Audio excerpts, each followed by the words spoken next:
ഇത്തവണ പവർ ടീമിന്റെ പണി എന്ന് പറയുന്നത് തീറ്റ മത്സരമാണെന്ന് തോന്നുന്നു. കഴിഞ്ഞ ദിവസം വരെ ഞങ്ങൾ വലിയ സംഭവമാണ്, ഞങ്ങൾ വലിയ വലിയ കാര്യങ്ങൾ ചെയ്യുന്നു, ഞങ്ങൾ എല്ലാവർക്കും ഈക്വലായിട്ട് കൊടുക്കുന്നു, ഞങ്ങൾ ഈക്വലായിട്ട് എല്ലാവർക്കും പങ്കുവയ്ക്കാൻ വേണ്ടിയിട്ടാണ് പവർ റൂമിൽ എല്ലാ കാര്യങ്ങളും ഒളിപ്പിച്ചു വെച്ചിരിക്കുന്നത് എന്നൊക്കെ പറഞ്ഞുകൊണ്ട് വലിയ വലിയ ഡയലോഗുകൾ അടിച്ച പവർ ടീം ഉണ്ടല്ലോ, ഇന്നത്തെ ദിവസം പവർ റൂമിൽ നിന്ന് പുറത്തേക്ക് ഇറങ്ങിയിട്ടേ ഇല്ല.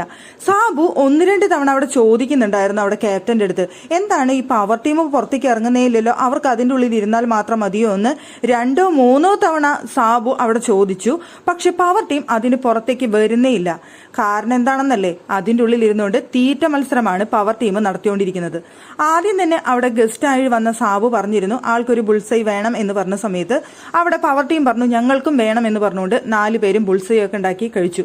അപ്പൊ തന്നെ അവിടെ ഇരുന്ന് എല്ലാവരും കൂടി പറയുന്നുണ്ടായിരുന്നു ഈ സംഭവം കൊള്ളാലോ, ആഹാ ഇപ്പോഴൊന്നും നിർത്തല്ലേട്ടെ ബിഗ് ബോസേ, ഞങ്ങൾക്ക് ഇതൊന്ന് ആസ്വദിക്കട്ടെ എന്ന് പറഞ്ഞുകൊണ്ട് അതിന് അവര് മാത്രം ഇരുന്നുകൊണ്ട് ബുൾസൈ ഒക്കെ ഉണ്ടാക്കി കഴിച്ച് അത് കഴിഞ്ഞപ്പോൾ അത് ഫ്രൂട്ട് സാലഡ് ഉണ്ടാക്കി കൊണ്ടുവരാനായിട്ട് പറഞ്ഞു. ഫ്രൂട്ട് സാലഡ് ഉണ്ടാക്കി കൊടുക്കുന്നു. പിന്നെ ഇതിന്റെ റൂമിന്റെ ഉള്ളിൽ ഇരിക്കുന്ന ഫ്രൂട്ട്സുകളെല്ലാം മുറിച്ച് കഴിക്കുന്നു. അങ്ങനെ മൊത്തത്തിൽ പവർ ടീമിലുള്ളവർ പവർ റൂമിൽ ഇരുന്നുകൊണ്ട് തീറ്റ മത്സരമാണ് നടത്തിക്കൊണ്ടിരിക്കുന്നത്.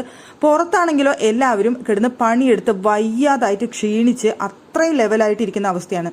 കിച്ചൺ ടീമിലുള്ളവര് കിച്ചണിൽ കിടന്ന് പണിയെടുത്തുകൊണ്ടിരിക്കുന്നു.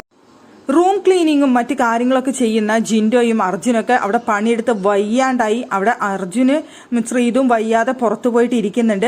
ആ സമയത്താണ് ജിൻഡോ തല കറങ്ങുന്നു എന്ന് പറഞ്ഞുകൊണ്ട് അവിടെ നിൽക്കുന്നത്. ആ സമയത്ത് നമ്മുടെ ഗസ്റ്റ് ആയിട്ട് വന്ന സാബുവിനെ തന്നെ കഷ്ടം തോന്നി.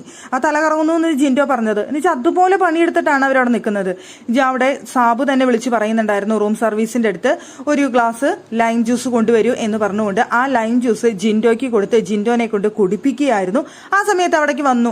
അപ്പോഴേക്കും ക്യാപ്റ്റൻ വന്നു. ക്യാപ്റ്റൻ വന്നിട്ട് പറഞ്ഞു, അല്ല ഇത് എങ്ങനെയാണ് നിങ്ങൾക്ക് കിട്ടിയത് ലൈം ജ്യൂസ്, ആള് പറഞ്ഞിട്ട് ആളെന്ന് എങ്ങനെയാണ് വാങ്ങിച്ചു കുടിക്കുന്നത് എന്ന് ചോദിച്ചപ്പോൾ ജിൻഡോ പറഞ്ഞു, ഇല്ല ആൾ എന്നോട് കുടിക്കാൻ പറഞ്ഞിട്ട് തന്നതാണ് എന്ന് പറഞ്ഞിട്ടും എന്നാലും ഒരാൾ കുടിച്ചോളാൻ പറഞ്ഞ് തന്നു കഴിഞ്ഞാൽ വേണ്ടാന്ന് പറയാനുള്ള ഒരു മര്യാദ കാണിക്കണ്ടേ എന്നാണ് ഋഷി അവിടെ ചോദിച്ചത് ജിൻഡോന്റെ അടുത്ത്. അപ്പൊ ജിൻഡോ പറഞ്ഞു എന്റെ അടുത്ത് നിർബന്ധിച്ച് കുടിക്കാൻ പറഞ്ഞിട്ടാണ് എന്ന് പറഞ്ഞുകൊണ്ടാണ് പിന്നെ ജിൻഡോ അത് കുടിക്കുന്നത്. ജിൻഡോയ്ക്ക് സത്യത്തിൽ തലകറങ്ങിയിട്ട് വയ്യ, തീരെ വയ്യ എന്നുള്ളതുകൊണ്ടാണ്. പുറത്തുനിന്ന് ശ്രീതു അർജുന്റെ അടുത്ത് പറയുന്നുണ്ട് ജിൻഡോ ചേട്ടനെ തീരെ വയ്യ എന്ന് പറയുന്നുണ്ട്.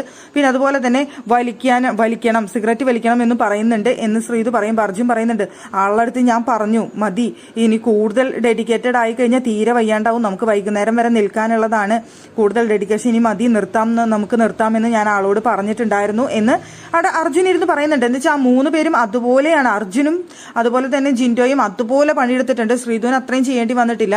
പക്ഷെ ഏറ്റവും കൂടുതൽ പണിയെടുത്തിട്ടുള്ളത് ജിൻഡോയും അർജുനാണ്. അവർക്ക് അതുപോലെ വയ്യാണ്ടായിട്ടുണ്ട്. അതിൽ ഇത്തിരി പണി കുറവ് അവിടെ വന്നിട്ടുള്ളത് അവിടെ എന്റർടൈൻമെന്റ് ടീമിനെയാണ്. അവർക്ക് കാര്യമായിട്ടൊന്നും ചെയ്യേണ്ടി വന്നിട്ടില്ല. അവർ ജസ്റ്റ് പാട്ട് പാടുകയും ഡാൻസ് കളിക്കുകയും അത്രയ്ക്ക് വന്നിട്ടുള്ളൂ, ഒന്ന് മസാജ് ചെയ്ത് കൊടുക്കുക അത്രയ്ക്ക് വന്നിട്ടുള്ളൂ. അവരതവിടെ ചെയ്തിട്ട് അവിടെ ഇരിപ്പുണ്ട്. എന്നാൽ കിച്ചൺ ടീമും അതിൽ കൂടുതൽ പണിയെടുത്തിട്ടുണ്ട് അവിടെ സർവീസ് ചെയ്യുന്ന ആൾക്കാരും. അങ്ങനെ അത്രയും പണിയെടുത്ത് വയ്യാതിരിക്കുന്ന സമയത്താണ് ആ പവർ ടീം അതിൻ്റെ ഉള്ളിൽ കയറി തീറ്റ മത്സരം സുഖിക്കലും മാത്രമായിട്ടിരിക്കുന്നത്. അതും നമുക്ക് കാണുന്ന സമയത്ത് ഇത്രയും പണി ഇവരെടുക്കുന്ന സമയത്ത് ഇവർക്ക് എന്തെങ്കിലും കുടിക്കാൻ കൊടുക്കുക എന്തെങ്കിലും ചെയ്യാം, പോട്ടെ അറ്റ്ലീസ്റ്റ് ഇവരടുത്ത് ഒന്ന് സംസാരിക്കുക, നിയന്ത്രിക്കുക, അങ്ങനെ എന്തെങ്കിലും. ഇത് പവർ റൂമിൽ നിന്ന് ഒട്ടും ഇറങ്ങുന്നുമില്ല. ഇരുന്നുകൊണ്ട് അവിടെ ഇരുന്നുകൊണ്ട് സുഖിച്ചുകൊണ്ട് ഭക്ഷണം കഴിക്കുന്ന വളരെ ചീപ്പായിട്ടുള്ള ഒരു പവർ ടീമിനെയാണ് നമുക്ക് കാണാനായിട്ട് സാധിക്കുന്നത്.